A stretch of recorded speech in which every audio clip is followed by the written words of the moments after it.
माझा द्विगुणित मागण्याचा आणि आजच्या तरी मनाला आजच्या सारं मी निरीक्षण केलं पण एक लक्षात सेवा केली पण मनाच्या ठिकाणी काही ना काही हेतू आवडतो आणि तो आज तुला जाणून घ्यायचा आहे विचार बाबा त्याला कारण काय नाही आजचे सारं वातावरण पाहून मनाच्या ठिकाणी एकसारखा आश्चर्य वाटू लागला आणि म्हणूनच बाबा मनाच्या ठिकाणी एकसारखा तुमचे आशीर्वाद पण असं जरी असलं तरी मनात एक छोटीशी इच्छा आहे लवकरात लवकर तुम्हाला आज म्हटलं एकसारखी मनाच्या ठिकाणी हालचाल झाला आणि तेव्हा एकदा लवकरात लवकर तुम्हाला इच्छा सांगितली आणि इच्छा बाबा काय नाही कित्येक दिवस झाले ती इच्छा परिपूर्ण झाली नाही ती इच्छा कोणती असते तर आपल्या राज्याच्या ठिकाणी जे दुर्वर अरण्य पसरेल काही क्षण त्याचा आस्वाद घ्यावा काय विचारते काय सांगता बाबा आणि लवकर असं वाटू लागलं की तेव्हा एकदा माझी इच्छा परिपूर्ण करण्यासाठी आणि म्हणलं वातावरण निर्माण करता होईल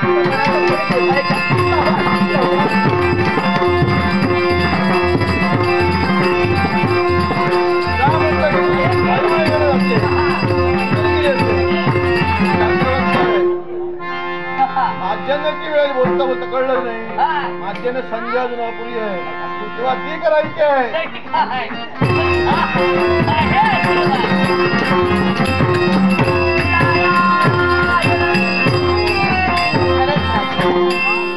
अरे मनाच्या ठिकाणी इच्छा आहे की आपल्या कन्येचं लग्न व्हावं तिचा सुखाचा संसार व्हावा कन्या ऋणातून आपण मुक्त व्हावं आणि म्हणूनच एखादा वर पाहण्याची जबाबदारी आहे माझ्या मागे पण हिच्यासाठी झालेलं शोभेल असा वर पाहणं हे भगवान माझं कर्तव्य आहे पण आतापर्यंत तुझं नाम स्मरण केल्याशिवाय भगवंत माझ्या मनाचं समाधान झालं नाही याच्यासाठी तुझा शुभ मंगलाचा आशीर्वाद दे मंगलमयचा आशीर्वाद दे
नारायण वासुदेवाय. ओम नमो नारायण वासुदेवाय.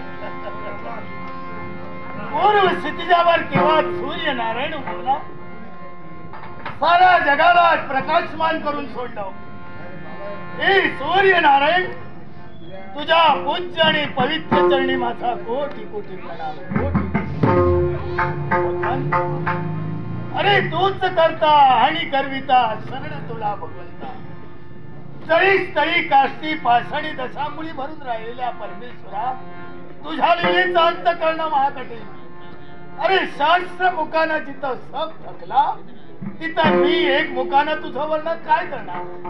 तरी पण ज्या दिवसापासून मला समजायला लागलंय, त्या दिवसापासून तन मन धन बुद्धी आणि संस्कार आणि कशासाठी. हा मानवाचा देह नरदेह आहे.